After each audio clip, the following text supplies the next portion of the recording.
Eu fui atingido por uma bala perdida na operação desta semana na Penha, Rio de Janeiro, mas a Virgem Maria me salvou. Eu estava na rua Martins Pena naquela madrugada de 29 de outubro. Era por volta das 3 da manhã. A operação começou com helicópteros. 2 deles circulavam baixo sobre o complexo da Penha, aquele barulho que faz as paredes vibrarem, que faz seu peito tremulhar. Eu tinha acabado de sair de uma casa onde tinha batizado o filho de uma mãe solteira. Seu nome era Lucas. A mãe se chamava Vanessa. Ela tinha segurado minha mão durante aquela cerimônia com uma intensidade que agora, quando penso nisso, me faz sentir vergonha. Eu estava voltando para a retaguarda da favela onde ficava a pequena capela que frequentava. Meu carro estava estacionado a uns 200 metros dali. Eu andava com o hábito preto, aquele que eu usava como uma armadura. Sentia-me seguro nele. Intocável. Um padre num lugar perigoso era uma espécie de escudo. As pessoas respeitavam, ou temiam, meu cargo. E é dessa diferença que eu me aproveitava. Os disparos começaram subitamente. Não começam gradualmente, sabe? Você não ouve 1 ou 2 tiros e pensa bem, talvez fique mais intenso. Não. É uma explosão. Um caos que toma conta de tudo em segundos. Os sons ricocheteavam nas paredes de concreto das casas. Cada bala que ricocheteava fazia um barulho diferente, um agudo, outro mais grave. Era como se a rua estivesse viva e sangrando. Um policial, aquele que passava perto de mim, gritou para eu sair dali. Ele me apontou uma arma. Sai daqui, padre!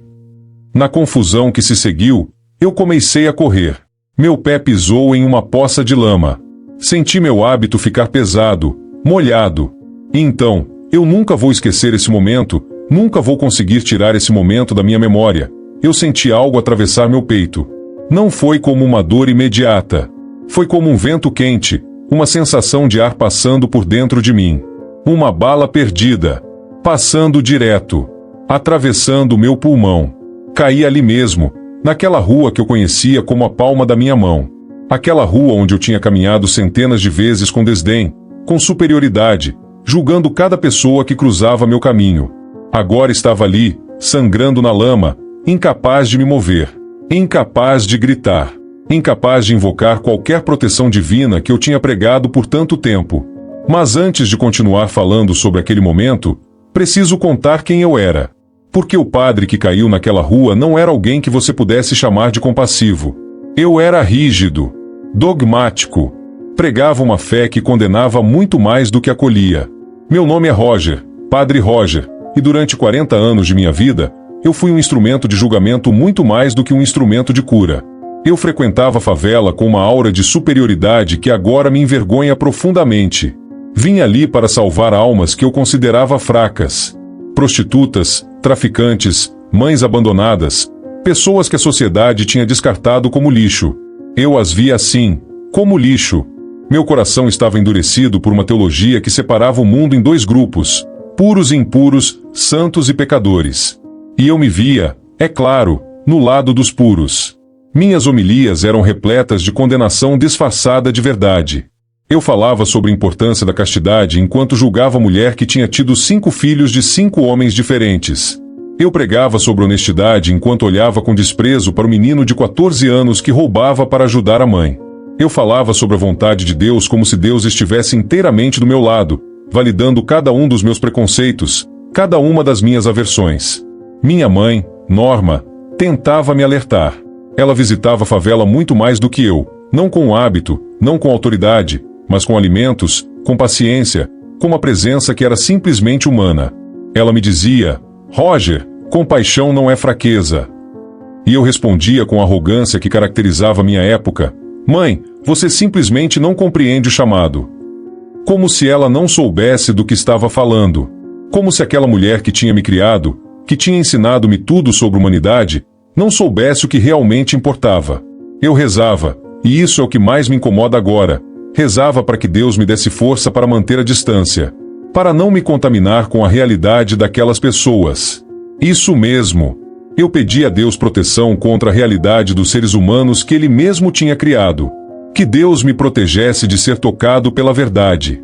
Que qualquer centelha de empatia dentro de mim fosse apagada. E sabe o que é mais terrível? Por muito tempo, Senti que minha oração era ouvida. Naquela noite, quando caí na lama, quando senti a bala atravessar meu corpo, quando comecei a entender que estava morrendo, todas essas coisas passaram pela minha mente. Não de uma forma intelectual. De uma forma que queimava. Porque a morte tem uma forma de fazer você ver a verdade com clareza. Eu estava desmaiando.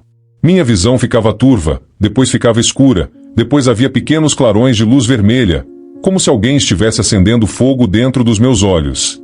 Os policiais, ao me encontrarem caído ali na lama com sangue em abundância, acreditaram que eu era parte daquela comunidade, parte do problema.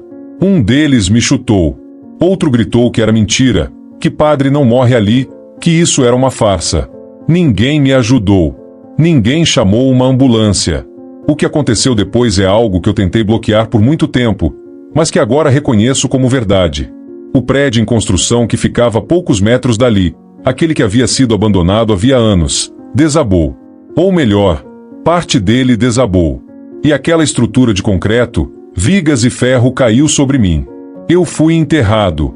Literalmente enterrado vivo, debaixo de escombros, no escuro total, com o peso do concreto pressionando meu corpo ferido.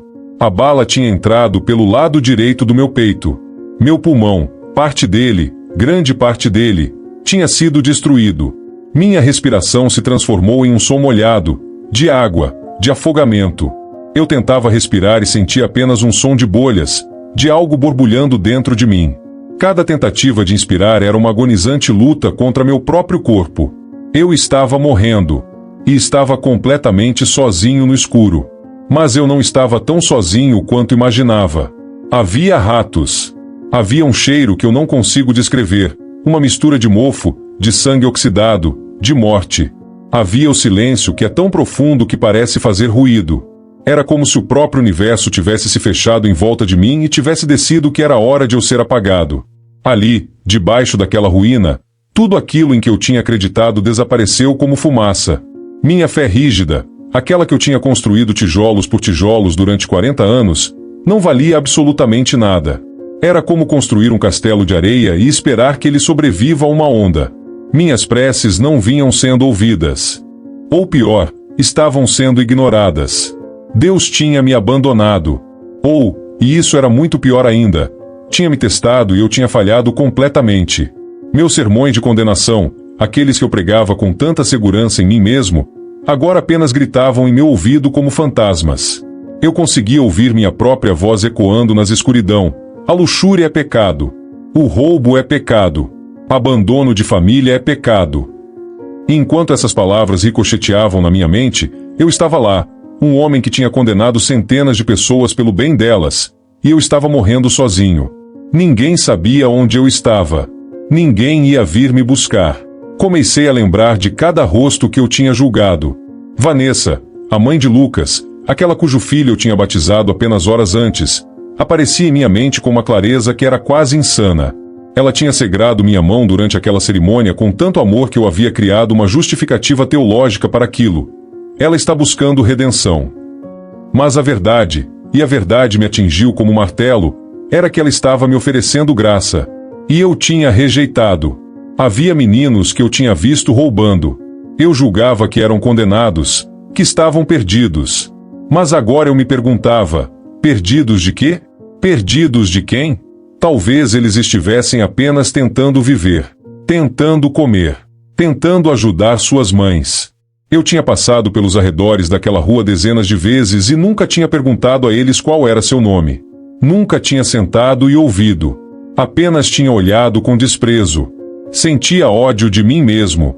Um ódio tão visceral que parecia consumir-me de dentro para fora. Embora, é claro, eu já estivesse sendo consumido. Sentia a raiva de Deus. Por quê? Por ter me criado deste jeito? Por ter me dado um coração tão fechado? Por ter permitido que eu desperdiçasse tanto tempo sendo tão inútil? Mas havia algo mais que eu sentia ali debaixo daquela ruína. Algo que era muito mais assustador do que o ódio ou a raiva.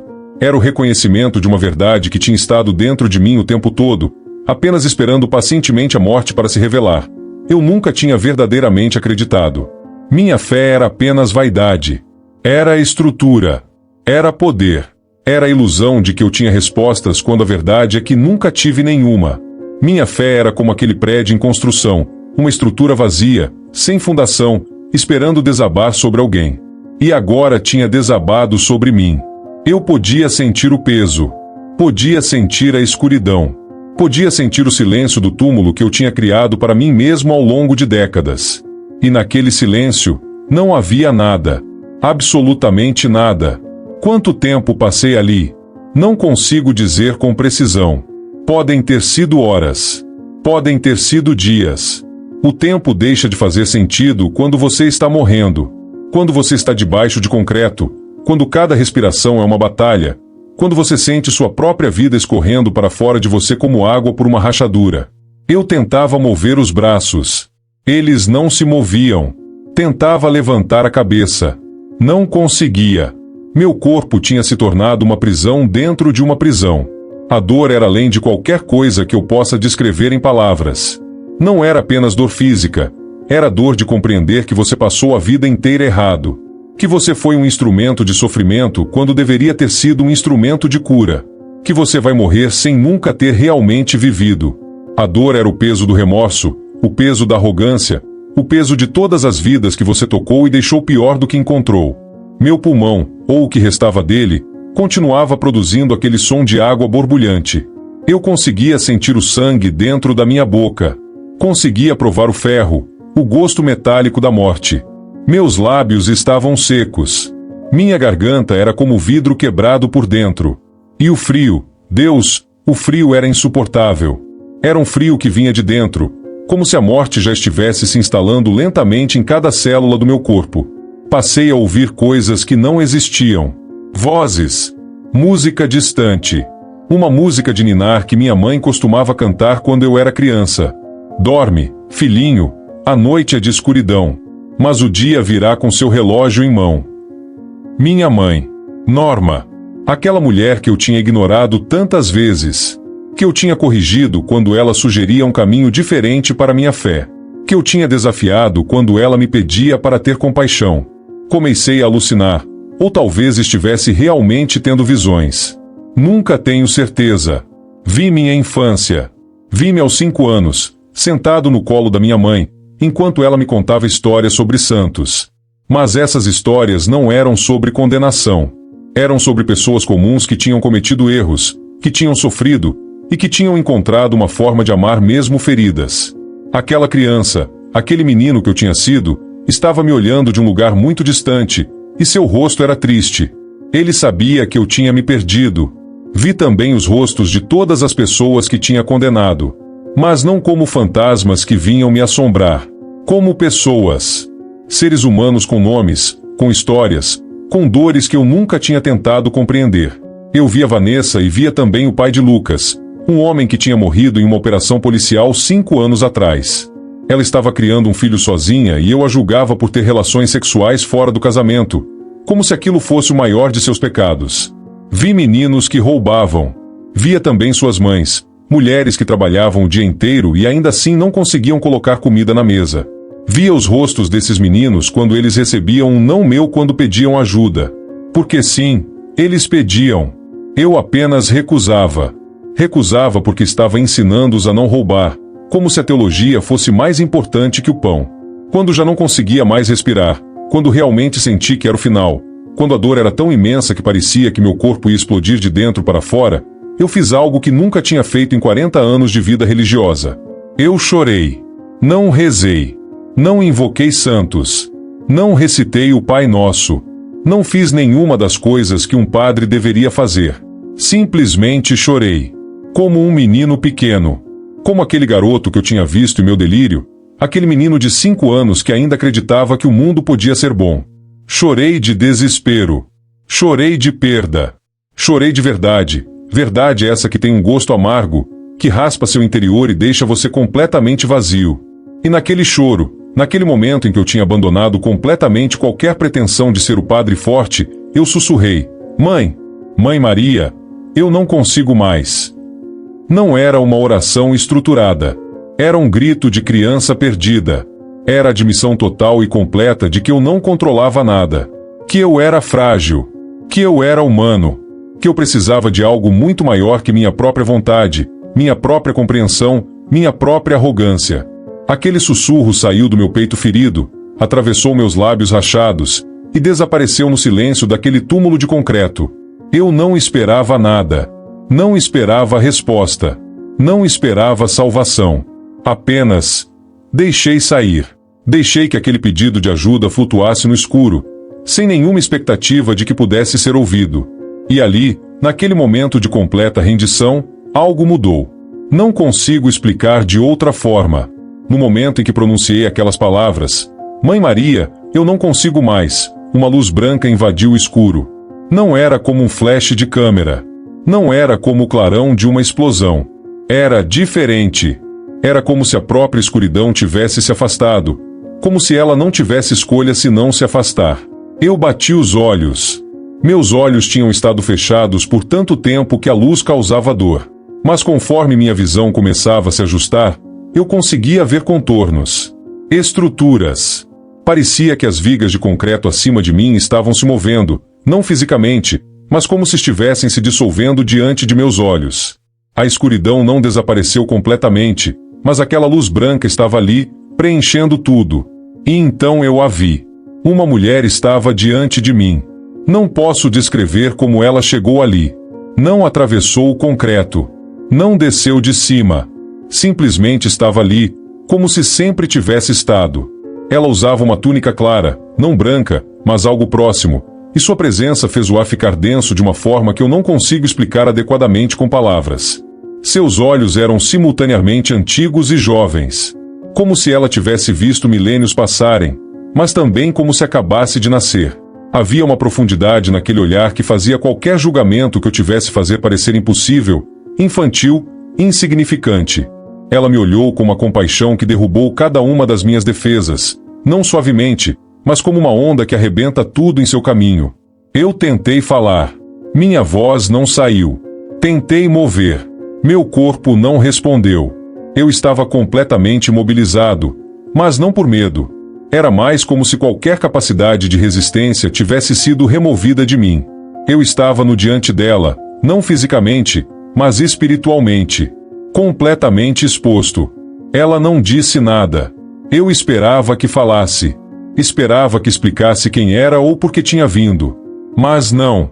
Simplesmente estendeu uma mão em minha direção. Seus dedos eram delicados, mas havia força neles. Uma força que não era violenta, mas que era absolutamente certa. Como se aquela mão soubesse exatamente o que fazer. Quando ela tocou meu peito, diretamente no ponto onde a bala tinha entrado, senti um calor. Não era como fogo. Não queimava. Era como se alguém estivesse derramando água quente em meu ferimento. O calor começou no ponto exato onde ela tocava e se expandiu para todo o meu corpo. Cada célula parecia estar acordando, como se eu tivesse sido congelado e agora estivesse sendo descongelado. A dor cessou. Não gradualmente. Completamente.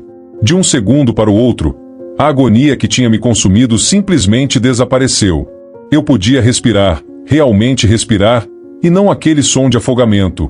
O ar entrava em meus pulmões e funcionava. Eu sentia oxigênio. Sentia a vida retornando. Abri os olhos completamente e ela havia desaparecido. Mas o calor permanecia. A sensação de estar inteiro permanecia. Comecei a me mover. Primeiro os dedos das mãos. Depois os braços. Consegui empurrar o concreto, aquele mesmo concreto que deveria me esmagar, e simplesmente se moveu. Parecia leve. Quase insubstancial. Os bombeiros me encontraram minutos depois. Literalmente minutos. Eles estavam procurando sobreviventes nos escombros e chegaram até aquele local exato no momento exato. Eles relataram que encontraram um padre dentro dos escombros, rodeado de poeira e destroços, mas completamente intacto. Sem ferimentos. Nenhuma ferida visível. Passei por exames médicos assim que cheguei ao hospital. Os médicos ficaram desconcertados.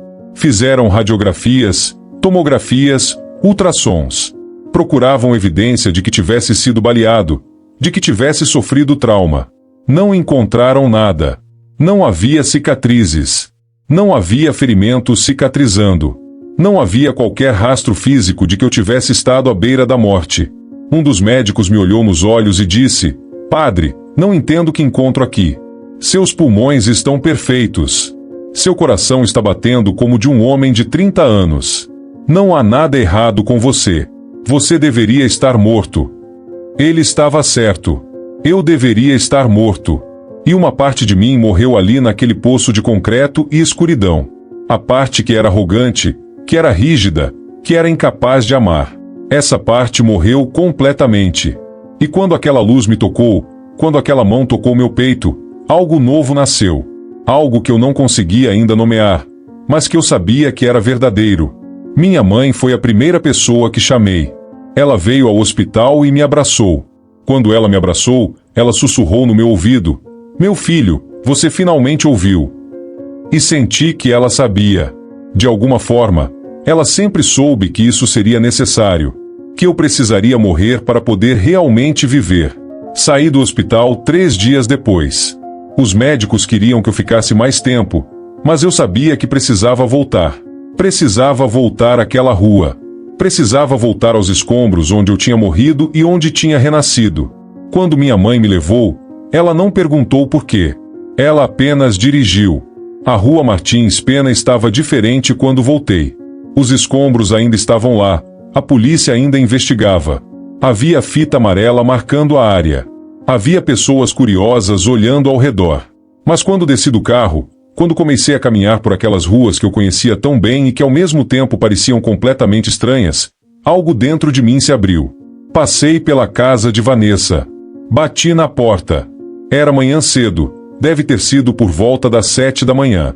Ela atendeu em roupas de dormir, com os olhos piscando contra a luz do corredor. Quando me viu, seu rosto mudou. Seus olhos se encheram de lágrimas. "Padre Roger", ela disse, e havia algo em sua voz que não era reverência. Era alívio. "A gente ouviu falar. A gente achou que você tinha morrido." Completei a frase para ela. "Sim, eu morri, Vanessa. E preciso pedir perdão a você." Ela saiu de dentro de casa e nos abraçamos ali mesmo na porta. Ela chorava. Eu chorava. Meu hábito preto ficou molhado de lágrimas. E enquanto a abraçava, eu sentia como se estivesse abraçando todas as pessoas que tinha condenado. Como se cada gesto de compaixão fosse um pequeno reparo de toda a frieza que tinha oferecido. "Eu a julgava", eu disse a ela. "Quando você segurou minha mão durante o batizado de Lucas, eu pensei que você estava buscando redenção. Mas a verdade é que você estava me oferecendo graça. E eu rejeitei. Rejeitei porque estava muito ocupado sendo juiz." Vanessa me puxou para dentro de casa. Lucas estava dormindo ainda. Ela me ofereceu café. Enquanto bebíamos, e nunca um café tinha sabido tão bem, tão real, tão precioso, eu contei a ela sobre aquele momento debaixo dos escombros. Não todos os detalhes. Apenas o essencial, que eu tinha morrido e que tinha sido tocado pela graça. Que eu havia despertado de um sono muito longo. Ela não questionou a história. Talvez porque havia perdido muitas pessoas na favela para entender que a morte é apenas um véu fino. Talvez porque ela simplesmente acreditava. Talvez porque ela sabia, de uma forma que apenas as pessoas que verdadeiramente sofrem sabem, que milagres existem. Eles estão ali, esperando, para qualquer um que esteja disposto a render-se completamente. Nos dias seguintes, eu comecei a procurar cada pessoa que tinha condenado. Cada rosto que tinha julgado. Não era um processo fácil. Muitas pessoas me fecharam a porta na face. Alguns me gritaram. Um rapaz, um menino, realmente, não deveria ter mais que 17 anos, me empurrou contra a parede e perguntou por que eu havia orado para que ele fosse preso. Eu não tinha resposta para isso. Apenas pedi perdão. Pedi perdão sem tentar explicar, sem tentar justificar. Apenas, fui um homem mau. E sinto muito. Com o tempo, as reações começaram a mudar. Não imediatamente, mas gradualmente, as pessoas começaram a me ver de forma diferente. Não como o padre que tinha vindo salvar almas, mas como alguém que tinha descido do seu pedestal e estava sendo salvo pelos mesmos braços que tinha rejeitado. Voltei à rua onde tinha caído. Aquele ponto exato onde a bala me tinha atravessado. Ajoelhei-me ali, não para rezar como um sacerdote reza, Simplesmente para estar presente. Para reconhecer que naquele local exato, eu tinha perdido tudo o que acreditava que era importante. E havia ganho tudo o que realmente importava. Uma mulher passou por mim. Não a reconheci. Mas ela parou e colocou a mão em meu ombro.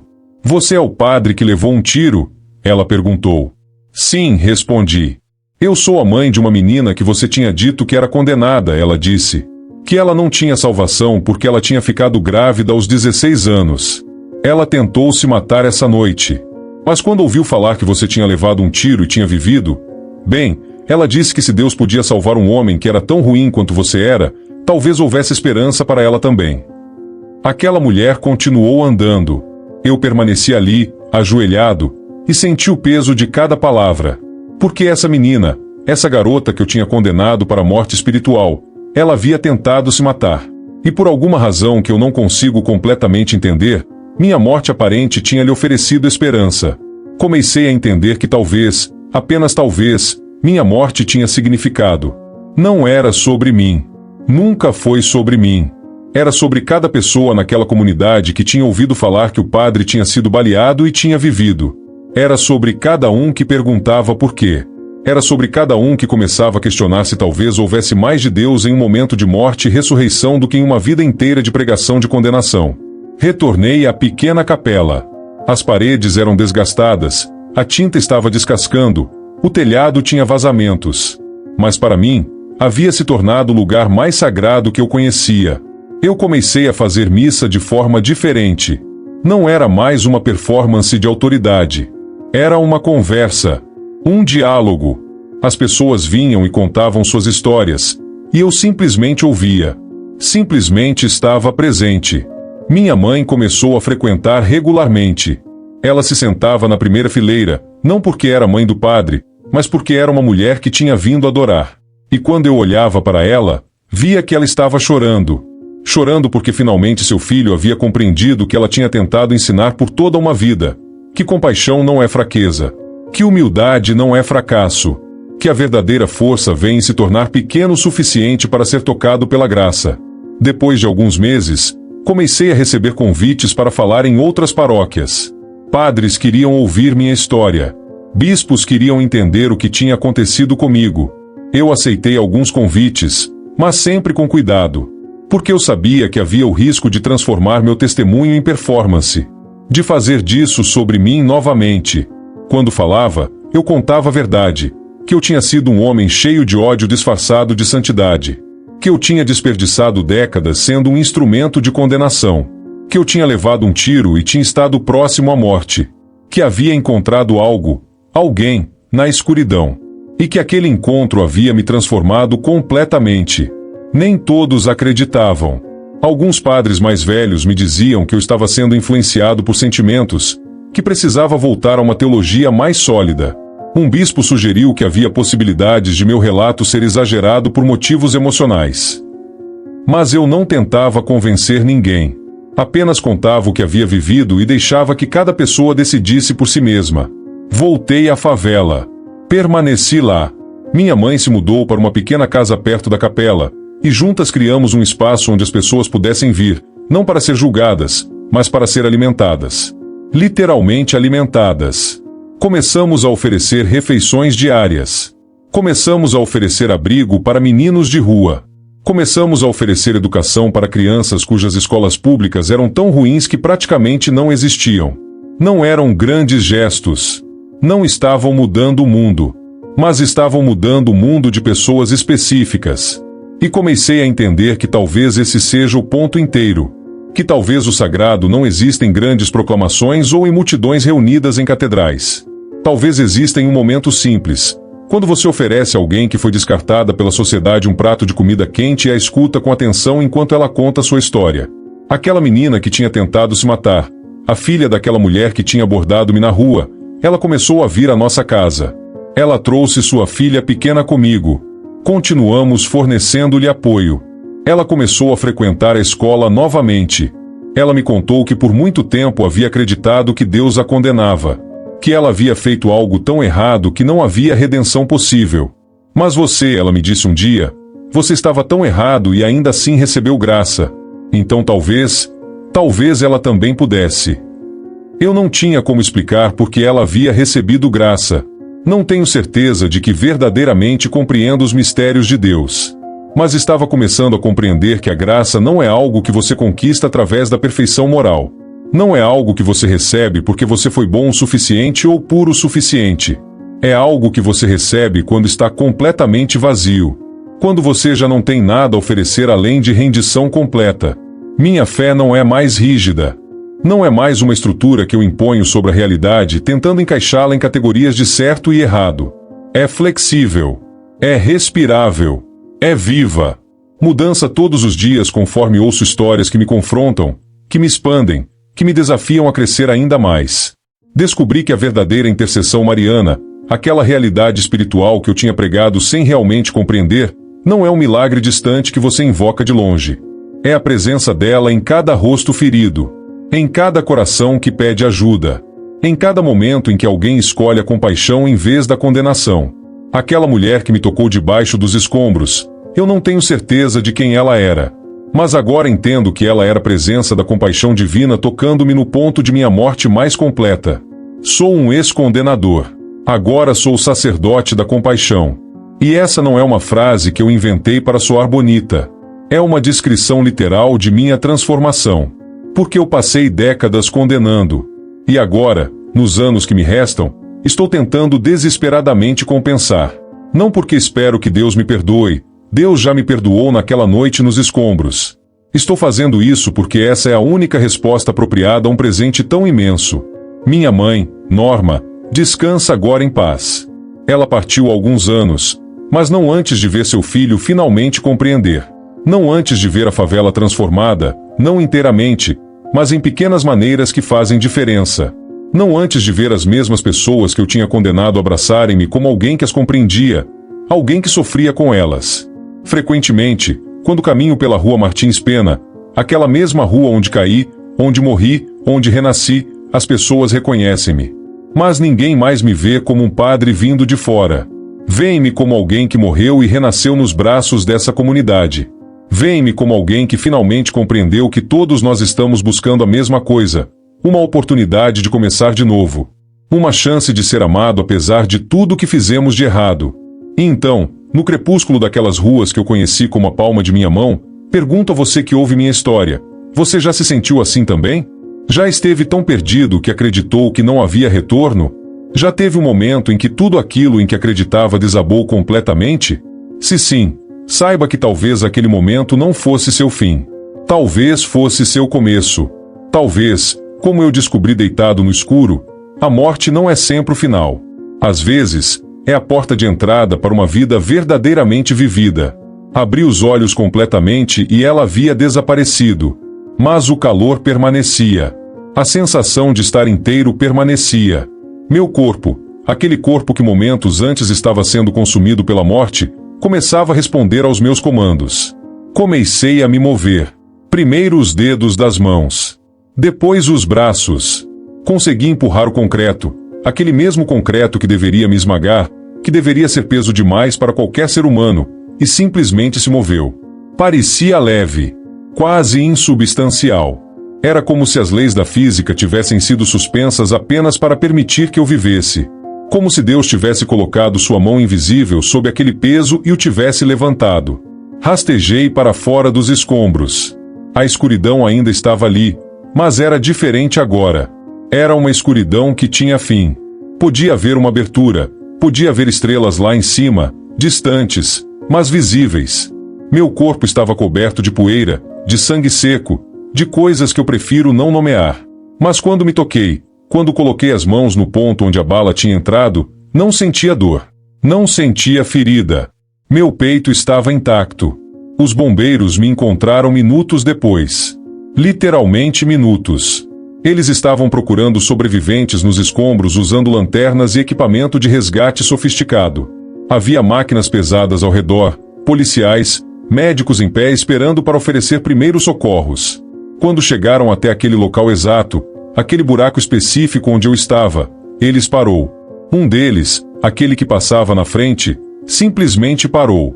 "Há alguém aqui?" ele gritou. "Estou aqui", respondi.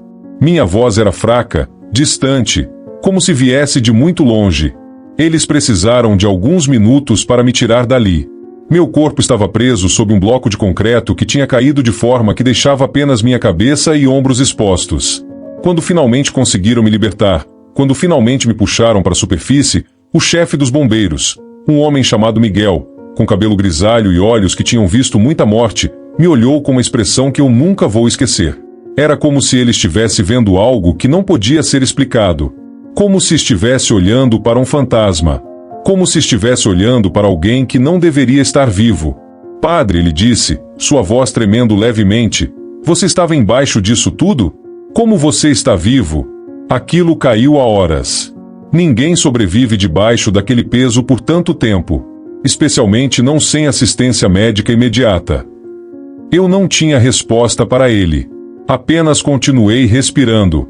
Apenas continuei sentindo meu coração bater. Apenas continuei experimentando a realidade de estar vivo quando deveria estar morto. Deveria estar completamente destruído. Deveria ser apenas partes espalhadas pelos escombros. Um quebra-cabeça que os legistas teriam dificuldade em montar. Miguel me colocou em uma maca com cuidado, como se temesse que eu pudesse desaparecer se o tocasse com muita força. Você foi baleado? Ele perguntou, notando o buraco no meu hábito, a mancha de sangue ali. Sim, respondi. A bala atravessou meu peito. Ele chamou os médicos. Eles chegaram correndo com equipamento de emergência. Começaram a me examinar ali mesmo, na rua. Olharam o buraco no meu hábito. Olharam meu peito. Procuraram sinais de sangramento, de ferimento. Um deles, uma mulher com cabelo preso e um coque apertado, olhou para o outro médico e simplesmente balançou a cabeça. Não há ferimento, ela disse. Não há nada. Passei por exames médicos assim que cheguei ao hospital. Os médicos ficaram desconcertados. Não era raiva. Não era ceticismo. Era genuína confusão. Como se estivessem olhando para um quebra-cabeça que tinha as peças erradas. Fizeram radiografias. Várias radiografias. Fizeram tomografias. Fizeram ultrassons. Procuravam evidência de que tivesse sido baleado, de que tivesse sofrido trauma significativo. Procuravam qualquer coisa que pudesse explicar por que um homem estava vivo depois de passar por tudo aquilo. Não encontraram nada. Não havia cicatrizes. Não havia ferimentos cicatrizando. Não havia qualquer rastro físico de que eu tivesse estado à beira da morte. Não havia qualquer evidência no meu corpo de que tivesse levado um tiro. Não havia qualquer marca do concreto que tinha me enterrado. Um dos médicos, seu nome era Dr. Santos, um homem de meia idade com óculos grossos, me chamou para seu consultório. Ele tinha em suas mãos uma pasta com resultados, gráficos, imagens. Ele se sentou e olhou para mim com uma expressão que era muito além de profissional preocupação. Padre, ele disse, não entendo o que encontro aqui. Seus pulmões estão perfeitos. Completamente perfeitos. Seu coração está batendo como de um homem de 30 anos. Não há nada errado com você. Absolutamente nada. Ele fez uma pausa, removendo seus óculos e esfregando seus olhos como se estivesse muito cansado. Você deveria estar morto, ele continuou. Segundo o relato dos bombeiros, você estava debaixo de toneladas de concreto. Segundo o relato da polícia, você foi baleado antes disso. Você deveria estar destruído. Deveria haver ferimentos. Deveria haver trauma. Mas não há nada. Seus órgãos estão saudáveis. Seus ossos estão fortes. Você está em melhor saúde do que a maioria dos homens de sua idade. O que significa isso? Perguntei. Significa, ele respondeu lentamente, que não tem explicação médica para o fato de você estar vivo. E isso me assusta, padre, porque a medicina trabalha com explicações. Trabalhamos com causa e efeito. E você não tem explicação. Minha mãe foi a primeira pessoa que chamei. Ela veio ao hospital e me abraçou com uma força que eu não esperava dela. Ela tinha 68 anos naquela época, mas quando me abraçou, parecia ter a força de uma mulher muito mais jovem. Havia desespero em seu abraço. Havia alívio. Havia uma gratidão que não podia ser completamente expressa em palavras. Quando ela me abraçou, quando segure-me contra seu peito, ela sussurrou no meu ouvido, meu filho, você finalmente ouviu. E senti que ela sabia. De alguma forma, Ela sempre soube que isso seria necessário, que eu precisaria morrer para poder realmente viver, que meu caminho tinha levado para longe da verdade, tão longe que a única forma de voltar era através da morte completa da pessoa que eu tinha sido. Como você sabia? Perguntei a ela. Como você sabia que isso ia acontecer? Por que? Ela respondeu, ainda me abraçando, seu rosto enterrado em meu ombro. Deus sempre fala conosco, Roger. Em sussurros. Em sinais. Em momentos silenciosos, quando estamos sozinhos com nossos pensamentos. Você apenas não estava escutando. Seu coração estava tão fechado que nenhuma voz podia alcançá-lo. Nenhuma palavra podia penetrar. Ela se afastou um pouco, segurando meu rosto em suas mãos, olhando nos meus olhos. Mas agora você está escutando, não é? Ela perguntou. Agora você compreende. Saí do hospital 3 dias depois. Os médicos queriam que eu ficasse mais tempo, realizando mais testes, tentando compreender o que havia acontecido comigo. Queriam estudar-me. Queriam publicar seus achados. Mas eu sabia que precisava voltar. Precisava voltar àquela rua. Precisava voltar aos escombros onde eu tinha morrido e onde tinha renascido. Quando minha mãe me levou de volta à favela, ela não perguntou por quê. Ela apenas dirigiu, com as mãos firmes no volante, seus olhos focados na estrada, enquanto seu rosto mostrava a paz de quem tinha rezado por algo por tanto tempo que finalmente ver a resposta era quase inacreditável. A Rua Martins Pena estava diferente quando voltei. Os escombros ainda estavam lá, a polícia ainda investigava o desabamento. Havia fita amarela marcando a área, aquela fita que separa o normal do anormal, o seguro do perigoso. Havia pessoas curiosas olhando ao redor, procurando histórias para contar nos bares da favela. Havia crianças brincando perto da zona de segurança, testando os limites, como crianças fazem. Mas quando desci do carro, quando comecei a caminhar por aquelas ruas que eu conhecia tão bem, aquelas ruas que eu tinha percorrido com superioridade, e que ao mesmo tempo pareciam completamente estranhas agora, transformadas por minha transformação, algo dentro de mim se abriu como uma flor que finalmente recebe o sol após semanas de escuridão. Passei pela casa de Vanessa. Bati na porta. Era manhã cedo. Deve ter sido por volta das 7 da manhã. O dia estava começando. As pessoas estavam acordando. As ruas começavam a se encher com as vozes de crianças indo para a escola, de mulheres indo para o trabalho. Ela atendeu em roupas de dormir, com os olhos piscando contra a luz do corredor. Ela had escutado notícias sobre o acidente.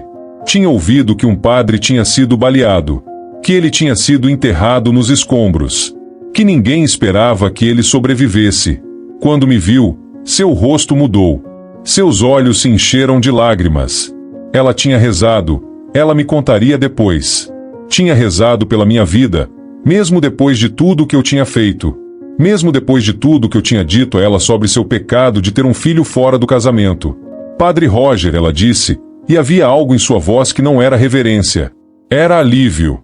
Era gratidão. Era reconhecimento de um milagre. A gente ouviu falar. A gente achou que você tinha morrido. Completei a frase para ela. Sim, eu morri, Vanessa, e preciso pedir perdão a você. Ela saiu de dentro de casa, ainda estava em pijamas, e nos abraçamos ali mesmo na porta. Ela chorava. Eu chorava. Meu hábito preto ficou molhado de lágrimas. As lágrimas dela se misturavam com as minhas. E enquanto a abraçava, eu sentia como se estivesse abraçando todas as pessoas que tinha condenado. Como se cada gesto de compaixão fosse um pequeno reparo de toda a frieza que tinha oferecido durante décadas. Eu a julgava, eu disse a ela, ainda abraçando. Quando você segurou minha mão durante o batizado de Lucas, eu pensei que você estava buscando redenção, que você estava suplicando por graça porque tinha cometido o pecado da luxúria, que seu corpo tinha sido profanado pelo pecado sexual e que você precisava de meu perdão, de meu julgamento, para compreender sua posição na hierarquia moral. Eu me afastei um pouco para olhá-la nos olhos. Mas a verdade é que você estava me oferecendo graça, eu continuei. Você estava me oferecendo amor. Você estava me oferecendo humanidade. E eu rejeitei tudo. Rejeitei porque estava muito ocupado sendo juiz. Muito ocupado sendo superior. Muito ocupado com minha própria ilusão de piedade. Vanessa me puxou para dentro de casa. Havia um cheiro de café fresco sendo feito. Havia o cheiro de pão sendo aquecido. Havia o cheiro de vida simples, de vida real. Lucas estava dormindo ainda. Ele tinha apenas alguns meses, era um bebê. Ela me ofereceu café em uma xícara que tinha a imagem de Nossa Senhora nela. A mesma Nossa Senhora que tinha me tocado nos escombros. Acreditei.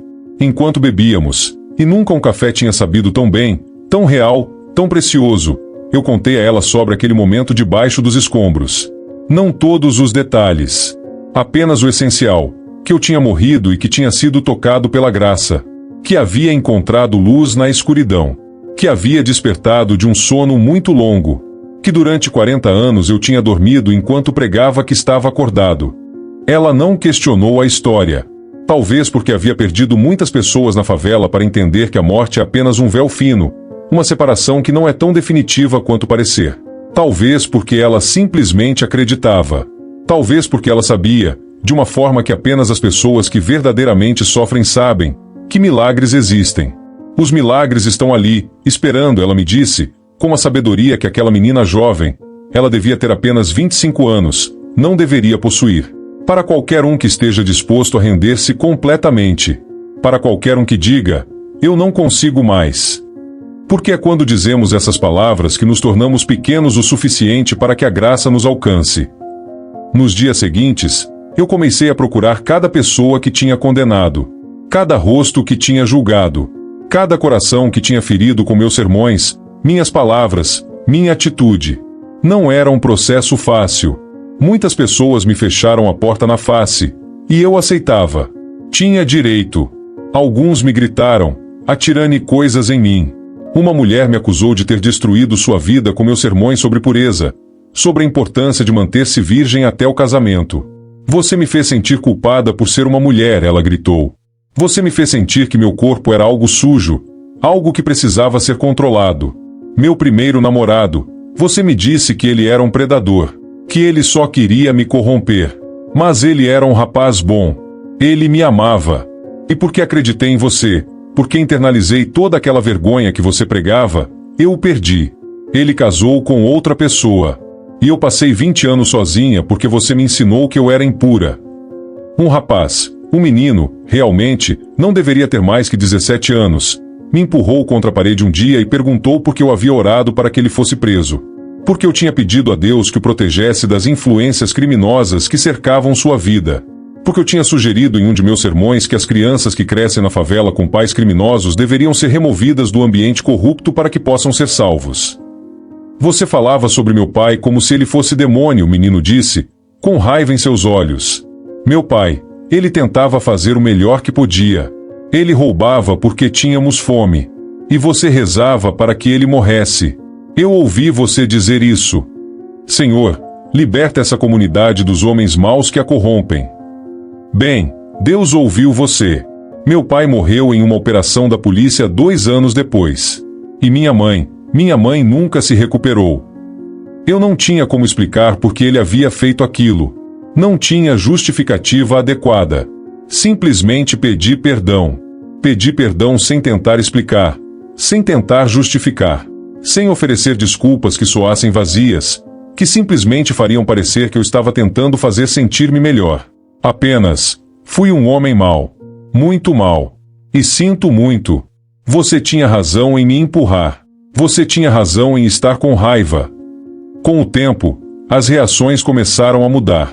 Não imediatamente, mas gradualmente, conforme as pessoas na comunidade começaram a perceber que algo realmente tinha mudado em mim, as reações começaram a se transformar. Não como o padre que tinha vindo salvar almas, mas como alguém que tinha descido do seu pedestal e estava sendo salvo pelos mesmos braços que tinha rejeitado. Era uma inversão completa. Era como se eu tivesse sido invertido, espelho e imagem trocados. Voltei à rua onde tinha caído. Aquele ponto exato onde a bala me tinha atravessado. Estava agora marcado. Havia flores que as pessoas tinham deixado ali. Flores silvestres. Flores que crescem entre as rachaduras do concreto. Ajoelhei-me ali, não para rezar como um sacerdote reza com palavras estruturadas e significado pré-determinado. Simplesmente para estar presente. Para reconhecer que naquele local exato, eu tinha perdido tudo o que acreditava que era importante. E havia ganho tudo o que realmente importava. Uma mulher passou por mim. Não a reconheci. Mas ela parou e colocou a mão em meu ombro. Seu toque era gentil. Havia compaixão nele. Havia o toque de uma mãe, talvez. Ou de alguém que tinha aprendido compaixão através do sofrimento. Você é o padre que levou um tiro? Ela perguntou. Sim, respondi, virando para vê-la. Eu sou a mãe de uma menina que você tinha dito que era condenada, ela disse. Que ela não tinha salvação porque ela tinha ficado grávida aos 16 anos. Que seu corpo era um templo profanado. Que ela havia se desviado do caminho de Deus de uma forma que talvez não pudesse ser reparada. Minha filha, ela tentou se matar essa noite. Ela tomou comprimidos. Muitos comprimidos.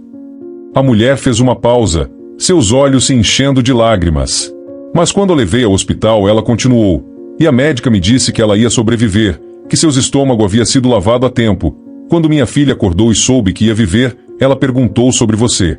Alguém na rádio tinha dito que o padre tinha levado um tiro e tinha vivido. Que você tinha sido enterrado vivo e ressuscitado. Ela perguntou, se Deus podia salvar um homem que era tão ruim quanto esse padre era, talvez houvesse esperança para mim também. Aquela mulher continuou andando. Eu permaneci ali, ajoelhado, e senti o peso de cada palavra. O peso real e físico delas. Porque essa menina, essa garota que eu tinha condenado para a morte espiritual, ela havia tentado se matar. Havia estado à beira do desespero total. E por alguma razão que eu não consigo completamente entender, minha morte aparente tinha lhe oferecido esperança. Meu fracasso tinha se tornado sua salvação. Depois de alguns meses, comecei a receber convites para falar em outras paróquias. Padres queriam ouvir minha história. Bispos queriam entender o que tinha acontecido comigo. Padres universitários pediam para que eu visitasse seminários para conversar com seminaristas sobre fé autêntica versus fé performática. Eu aceitei alguns convites, mas sempre com cuidado. Porque eu sabia que havia o risco de transformar meu testemunho em performance. De fazer disso sobre mim novamente. De me tornar um instrumento de vaidade uma segunda vez. Eu tinha passado 40 anos sendo vaidoso. Não podia permitir que aquilo acontecesse novamente, mesmo que de forma diferente. A primeira vez que fui convidado a falar em uma grande catedral no centro do Rio, eu quase recusei. A catedral era imensa, tetos altos, vitrais coloridos, bancos de madeira lustrosa que brilhavam sob a luz. Havia centenas de pessoas. Padres, monges, freiras, pessoas da comunidade que tinham vindo para ouvir o Padre Milagre, como alguns começavam a me chamar. Quando subi ao púlpito, olhei para aquela multidão e senti medo. Medo de que minhas palavras parecessem falsas. Medo de que as pessoas vissem através de mim e compreendessem que eu ainda era, em muitos aspectos, um homem quebrado. Que minha transformação não era completa, não era perfeita. Que eu ainda tinha resquícios de arrogância dentro de mim, dormindo, esperando uma oportunidade de despertar. Então comecei a falar. Não preparei um discurso bonito. Não tinha notas. Apenas deixei que as palavras viessem. Contei sobre minha vida antes, não de forma romantizada ou poética, mas com toda a crudeza de quem foi realmente um homem mau. Falei sobre como eu julgava as prostitutas que conhecia na favela. Como eu olhava para um menino roubando pão e via um criminoso em vez de uma criança com fome. Como eu tinha construído uma teologia inteira que justificava meu desprezo por pessoas que simplesmente eram humanas demais. Eu disse, minha voz ecoando pela catedral, um instrumento de Deus que foi dobrado de forma tão completa pelo meu próprio ego que não conseguia mais reconhecer o rosto de Deus na face daqueles que supostamente eu vinha para salvar.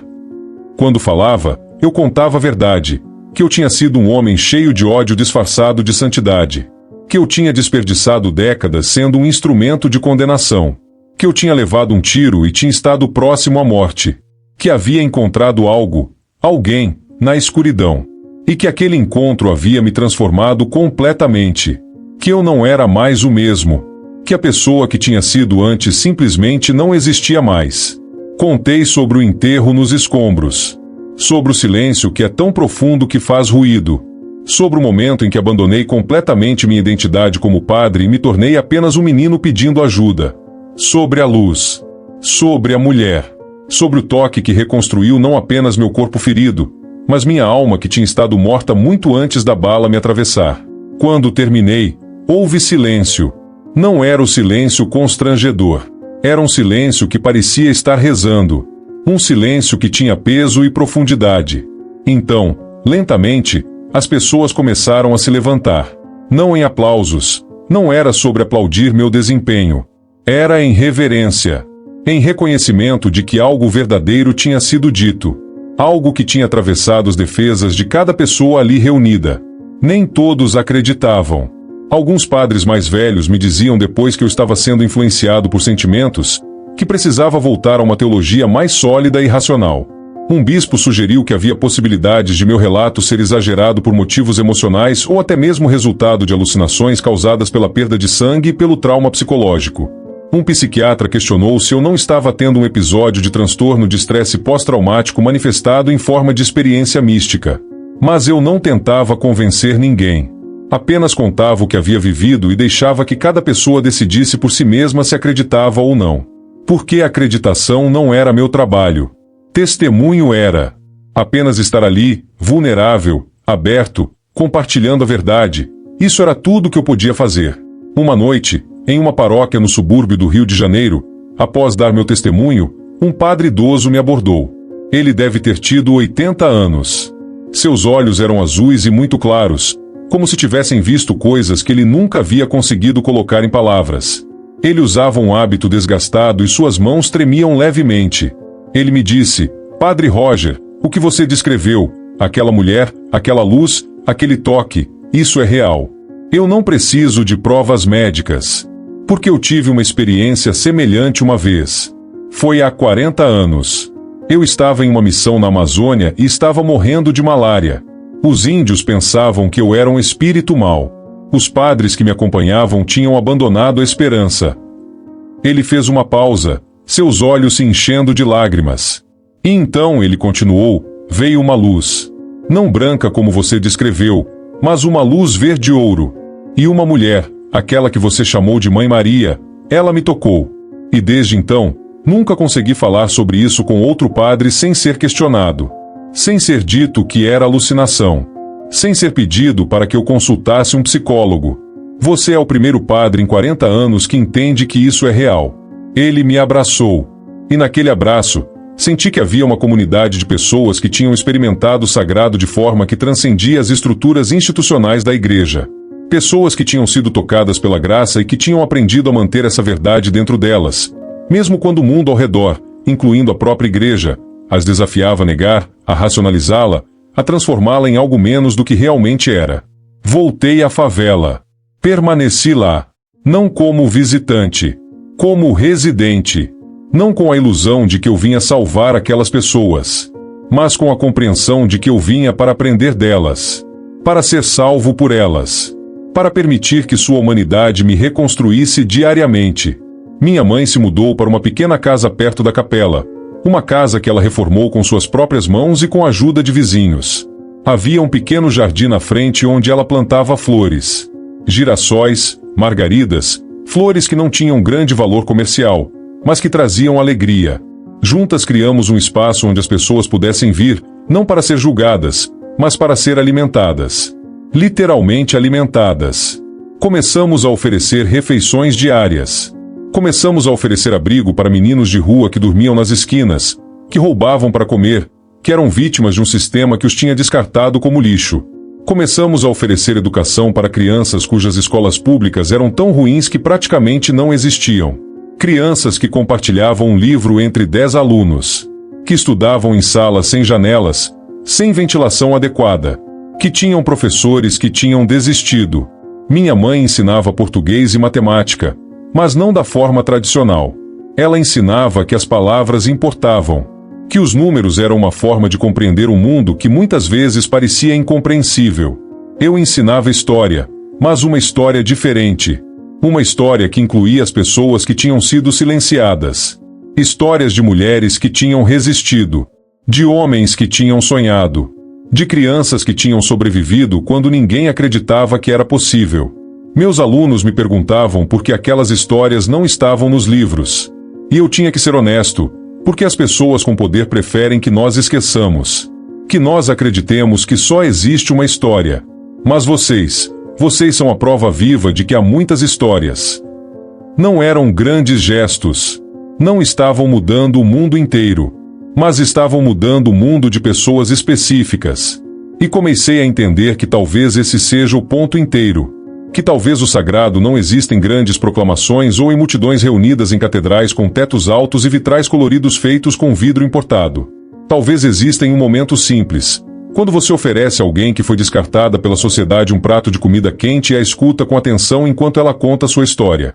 Quando você senta no chão ao lado de uma criança que não sabe ler e ensina-a pacientemente as letras. Quando você toma a mão de alguém que está desesperada e diz simplesmente: "Você importa. Sua vida tem valor." Aquela menina que tinha tentado se matar, a filha daquela mulher que tinha abordado-me na rua, ela começou a vir à nossa casa regularmente. Ela se chamava Cristina. Tinha apenas 17 anos e era mãe. Ela trouxe sua filha pequena, uma menina de 3 anos chamada Sofia, para que minha mãe a cuidasse enquanto ela trabalhava. Cristina estava completamente desesperada quando chegou pela primeira vez. Seus olhos tinham aquele vazio que vem quando você acredita que não há futuro. Continuamos fornecendo-lhe apoio. Ela começou a frequentar a escola novamente através de um programa noturno. Minha mãe a ajudou com suas lições de casa enquanto Sofia dormia em um colchão no canto da sala. Eu a ouvi quando ela precisava conversar sobre como era ser uma mãe adolescente em uma comunidade que a condenava por ter cometido o pecado da sexualidade. Sobre o pai que tinha desaparecido quando descobriu que ela estava grávida. Sobre a mãe que a chamava de prostituta, de fracassada, de promíscua. Mas você, ela me disse um dia, enquanto sentávamos juntos bebendo chá quente, minha mãe tinha uma forma especial de fazer chá que era reconfortante, que aquecia não apenas o corpo mas também a alma. Você estava tão errado e ainda assim recebeu graça. Você condenava pessoas. Você era rico, você tinha educação, você tinha poder. E ainda assim Deus te perdoou. Então talvez eu também pudesse. Havia esperança em sua voz. Pela primeira vez desde que a conhecia, havia a possibilidade de um futuro diferente. Não um futuro fácil, mas um futuro onde ela não era apenas uma vítima de circunstâncias. Um futuro onde ela era uma pessoa que tinha cometido escolhas, algumas ruins, algumas por necessidade, e que ainda assim merecia ser amada. Eu não tinha como explicar por que ela havia recebido graça enquanto outras pessoas que conhecia tinham morrido de forma trágica. Não tenho certeza de que verdadeiramente compreendo os mistérios de Deus, mesmo agora, anos depois de tudo isso. Mas estava começando a compreender que a graça não é algo que você conquista através da perfeição moral. Não é algo que você recebe porque você foi bom o suficiente ou puro o suficiente ou porque seguiu as regras. É algo que você recebe quando está completamente vazio. Quando você já não tem nada a oferecer além de rendição completa. Quando você admite que está perdido e não consegue encontrar o caminho sozinho. Cristina eventualmente se formou no ensino médio. Ela foi a primeira pessoa em sua família a completar a educação formal. Ela trabalhou como assistente na nossa pequena escola. Ela se tornou uma defensora das meninas grávidas na comunidade. E mais importante que tudo, ela ensinou a sua filha Sofia que ela importava. Que sua vida tinha valor. Que o erro de sua mãe em engravidar não definia a vida dela. Minha fé não é mais rígida. Não é mais uma estrutura que eu imponho sobre a realidade tentando encaixá-la em categorias de certo e errado, sagrado e profano, merecedor e indigno. É flexível. É respirável. É viva. Muda todos os dias conforme ouço histórias que me confrontam, que me expandem, que me desafiam a crescer ainda mais. Porque se há uma coisa que aprendi é que crescimento não para. Humildade é uma prática, não um destino. É algo que você escolhe todos os dias, uma e outra vez. Descobri que a verdadeira intercessão mariana, aquela realidade espiritual que eu tinha pregado sem realmente compreender, recitando as palavras de forma vazia, como um ator lendo um roteiro, não é um milagre distante que você invoca de longe, esperando que intervenha em sua vida. É a presença dela em cada rosto ferido, em cada coração que pede ajuda no silêncio, em cada momento em que alguém escolhe a compaixão em vez da condenação, em cada lágrima derramada por alguém que finalmente compreende que está sendo amado apesar de tudo que fizemos de errado. Aquela mulher que me tocou debaixo dos escombros, eu não tenho certeza absoluta de quem ela era. Minha mente racional tenta oferecer explicações.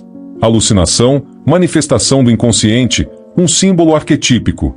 Mas meu coração sabe a verdade. Ela era a presença da compaixão divina tocando-me no ponto de minha morte mais completa. Ela era a encarnação da misericórdia. Ela era o amor de Deus materializado em forma humana, ou talvez em forma celestial. A linha entre os dois parece muito mais fina agora, muito menos importante que eu pensava. Sou um ex-condenador. Agora sou o sacerdote da compaixão. E essa não é uma frase que eu inventei para soar bonita ou poética nos palcos onde sou convidado a falar. É uma descrição literal de minha transformação.